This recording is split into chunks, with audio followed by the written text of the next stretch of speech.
But one lady wrote me a letter and said, Mr. Hovind, we crossbreed zebras, ponies, horses, and mules, not mules, the jackass, and we raise zonkies, zorses, zeonies. They cross every which way. Well, that's probably because they're the original same kind. No problem there. If you want to see all the fatal flaws in the horse evolution story, get the book out there, Icons of Evolution. So then they're going to tell the kids, well, we have evidence for this theory. We think that one animal changed to another, and we can show evidence because many animals have similar forelimb structure. This is called the argument from homology. Well, what do they tell the kids? They'll say, boys and girls, you have two bones in your wrist, radius and ulna. And boys and girls, look at the whale's flipper carefully. Did you know the whale has two bones in his flipper, and they're called the radius and the ulna? Same as ours. Wow. Who named them, teacher? The whale? Think about it.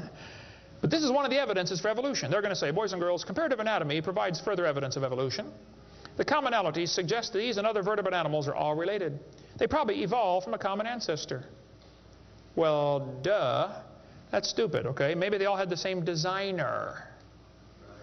Doesn't prove a common ancestor. By the way, the bones develop from different genes in these different organisms. They are not homologous organisms like they want you to believe. Similar design might prove the same engineer made the design. A lot of bridges in the world are kind of similar to each other. You can go compare, different suspension bridges around the world, Golden Gate Bridge and other bridges, and there's a lot of similarities. That doesn't prove one is the father of the other, or that a tornado put them up. No, it's a design that works good, okay? I discovered that the Pontiac lug nuts from a Pontiac will fit on a Chevy. They will. That proves they both evolved from a Honda 14 million years ago. No, the same engineers are designing these cars. Then they tell the kids about the geologic column. How many have ever heard that the different layers of the earth are different ages? They show the kids Grand Canyon. Yes, boys and girls, this one says, over millions of years, the Colorado River has carved the Grand Canyon from solid rock. I'm sorry, but that is stupid, okay? I'll explain why. Kids, you need to learn this. This is a very simple thing to learn, and you'll go through life much further than many of these professors go. Make yourself 3 columns. Facts are in the middle. It's a fact Grand Canyon exists. The evolutionist has an interpretation of that fact, and the creationist has an interpretation of the fact. That's not part of the fact, it's an interpretation of the fact. The evolutionist says the canyon formed slowly by a little bit of water and lots of time. The creationist says, oh no, we think it formed quickly by lots of water and a little bit of time. It's a fact the earth has sedimentary layers. That's not a question. How did they get there? Well, the evolutionist says these layers formed slowly over millions of years. The creationist says, no, these layers are all from the flood in the days of Noah. Now, it seems like the professors are always trying to erase the line between their interpretation and the fact and make their interpretation part of the fact column, and it's not. And I think I can demonstrate Grand Canyon was not formed by the Colorado River. I was in a debate recently, and this professor said, Dr. Hovind, you're so stupid. Obviously, it took millions of years to form the Grand Canyon. I said, well, sir, I've seen Grand Canyon many times. I taught earth science for 15 years. I've studied it intensively. Just flew over it last week, as a matter of fact, twice. Got a perfect view of it going out to California and back, flying from wherever I was, Florida. That's where I live. This textbook says, the Colorado River has cut through layer upon layer of rock over millions of years. Well, if you built a dam across Grand Canyon, it would take a lot of dirt or concrete, but if you could, okay, it'd be a huge dam. A giant lake would back up behind that dam, covering several states. That purple area is all drained right through the Grand Canyon drainage basin.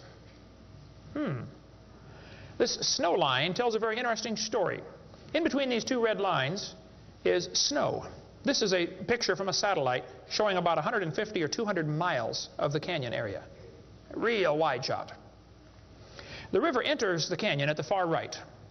The river is 2,800 feet above sea level. As it goes down through the canyon, the ground is rising up. It's called the Kaibab uplift, okay? The uplift is 7,000 or 8,000 feet above sea level. Interesting. The river flows downhill. All rivers flow downhill. So as the river enters the canyon and flows downhill from there, when it gets to the 1,800-foot elevation mark, the top of the canyon is 7,000 or 8,000 feet above sea level, so it's over a 1-mile drop. Very impressive, hole in the ground. But some points to ponder. I said to the professor, I said, sir, did you know the top is higher than the bottom? He said, yeah. I said, did you know the river only runs through the bottom? He said, yeah. I said, sir, the top is higher than where the river enters the canyon by 4,000 feet. Rivers don't flow uphill. There's no delta. Where's all the mud that washed out? There's no way that river made that canyon. Grand Canyon is a breached dam, a spillway that washed out. There was a lake probably for some length of time after the flood and got too full and all that water went roaring through there. Probably carved that canyon out in a couple of weeks. Not millions of years. Absolutely impossible for that river to have made that canyon. We cover lots more on that on videotape number 6 of our series. But they tell the kids, the Colorado River made this canyon slowly over millions of years. I'm sorry, that is stupid. That can't possibly be true. They need to learn the facts. Charlie Lyell, back in 1830, he was a lawyer from Scotland. Somebody calculated one time that if all the lawyers in the world were laid end to end around the equator, we would all be better off. Charlie Lyell hated the Bible. In 1830, he wrote this book right here. Oh, I got it down on the table. I picked up the wrong one. Principles of Geology. Here it is on this table.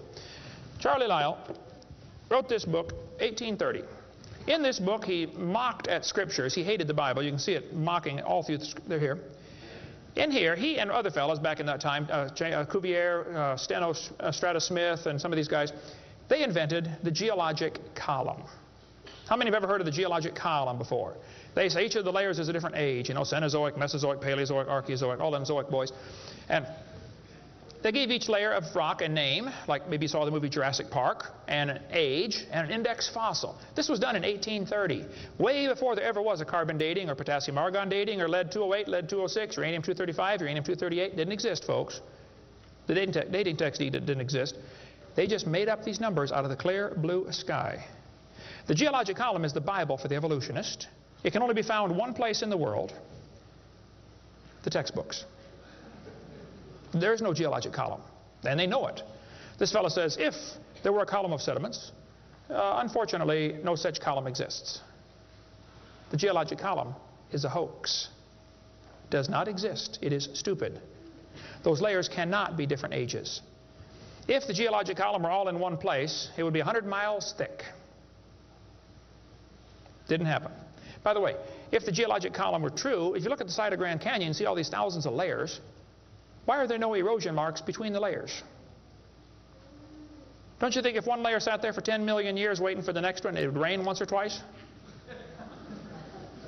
No erosion marks between the layers. Interesting. Oh, something to consider anyway.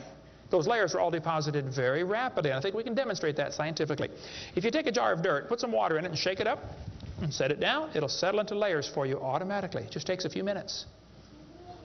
It's called hydrologic sorting. The gravels go to the bottom, and then the sands and the silts and the clays, it'll sort just like that, folks. Go home and do it with a jar. You'll see what I'm talking about. Years ago, I was preaching in Union Center, South Dakota. Union Center is right there. It's not even on the map. There are 40 people in the whole town. 38 of them came to church. I don't know where the other 2 were. But they showed up later, I guess. But the preacher said, hey, Brother Hovind, let's go down to Rapid City, South Dakota. They've got a museum down there with a bunch of dinosaur bones. I said, all right, I like dinosaurs. Let's go. So we all drove down to the museum. The guide met us at the door. He said, would you like me to give you a tour? We said, that would be great, sir. The first place we stopped on the tour was the geologic time scale, the big chart. They got it behind glass so the kids can't touch it. You know, this is holy, sacred. And the guide said, now, boys and girls, this layer of rock right here is about 70 million years old. My daughter was 12 at the time. She raised her hand. She said, mister, how do you know that layer is 70 million years old? He said, well, honey, we tell the age of the layers by what kind of fossils we find in them. They're called index fossils. Oh, she said, thank you, sir. We walked around the other side of the dinosaur, and we're standing over here, and the guide said, now, folks, these bones you're looking at are about 100 million years old. My daughter raised her hand again. She said, mister, how do you know those bones are 100 million years old? He said, honey, that's a good question.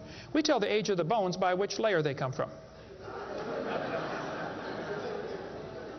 She said, excuse me, sir, but when we were standing over there, you told me you knew the age of the layers by the bones, and now you're telling me you know the age of the bones by the layers. She said, isn't that circular reasoning? I thought, wow, a chip off the old block. That guide had the strangest look on his face. It was almost as if he were thinking.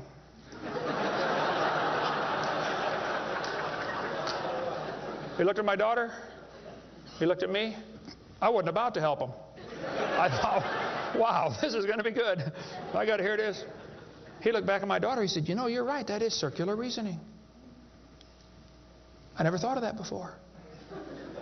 Folks, geologic column is a joke. It doesn't exist. It's all based on circular reasoning. We can demonstrate that clearly. Get our video number 4 if you want more information on how it's all based on circular reasoning. I'll just give you a couple of quotes here. This guy says, the rocks do date the fossils, but the fossils date the rocks more accurately.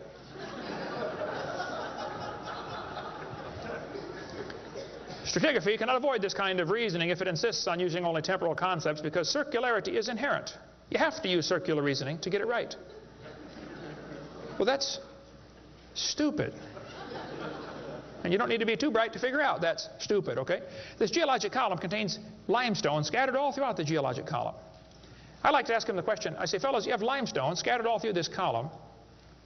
How do you know the age? It's all limestone. I mean, if I handed you a piece of limestone, how would you know if it's 100 million year old Jurassic limestone or 600 million year old Cambrian limestone? I mean, how would you tell the difference? There's only one way they can tell, by the index fossils. That's how it's done, folks. That is stupid. Because those fossils don't count for anything, as we'll see in a minute. They tell the kids each of these layers is a different age. 100 million, 200 million, 300 million, real impressive, huge numbers. Now, Charlie Darwin did not like round numbers. He wanted to be more precise. He said the Wealdian deposits are 306,662,400 years old. Now, okay, Charlie, I think that's stupid. Those layers are not different ages, folks. All over the world we find petrified trees standing up, running through multiple rock layers. Now, if you get a petrified tree standing up, running through different rock layers, I don't think it's smart to say those layers are vastly different ages. Petrified trees in the vertical position. They find them all over the world. Okay, here's one from Alabama. Come out of a seam of coal through 20 feet of rock into another seam of coal. They found about 3 dozen of them, I think, in that one little coal mine, one little area, while they're digging the coal out. Petrified trees standing up. Cookeville, Tennessee. They found a bunch of them. This one's 30 feet tall, standing up. Joggins, Nova Scotia is famous for their petrified trees standing up in the vertical position. All over the area there, folks. Those trees did not get slowly covered by the sediments over millions of years. They would rot and fall down. Sometimes the petrified trees are upside down, running through many rock layers. Scientists estimate at the bottom of Spirit Lake in Mount St. Helens there are now 20,000 trees that were blown out by the volcano. Thousands of them are standing up in the bottom of the lake, already buried 15 feet deep in mud. None of them grew there. Those trees are going to petrify. It only takes a few years to petrify a piece of wood. In the laboratory, it can be done in 24 hours. We cover lots more on how fast things can petrify in videotape number 6 of our series. But they dug up a guy, they buried this doctor in Tennessee. 14 years later, his wife died. When they went to dig the grave, water soaked into her grave. And they said, oh, we can't bury Grandma there. So they dug a hole on the other side. Water soaked in. So they dug a hole and buried Grandma somewhere else. And then the kids got worried about Grandpa, and so they went and dug up his grave. The arms had rotted off, but the rest of the body had petrified in 14 years, turned to stone from water running through the coffin. I got tons of material on how fast things can petrify. Those layers are not different ages. They all formed in one big flood in the days of Noah. To tell the kids the layers are different ages is stupid. That just simply is not true. So what about carbon dating and potassium argon dating and rubidium strontium dating and lead-208, lead-206, uranium-235, uranium-238? Well, we'll cover that after a quick break here. Show you some ways that this is just stupid, okay? That's not a way to tell the age of anything. We're going to give you some more evidence that evolution is stupid. Now, if you want to believe in it, that's perfectly fine. I don't care what you believe in. But the devil is laughing at you for believing in that. He has you fooled, and he is laughing at you. Okay? If you want to believe you came from a rock, well, you just enjoy yourself. But that's not science. God made this world. God loves you. God has a plan for your life.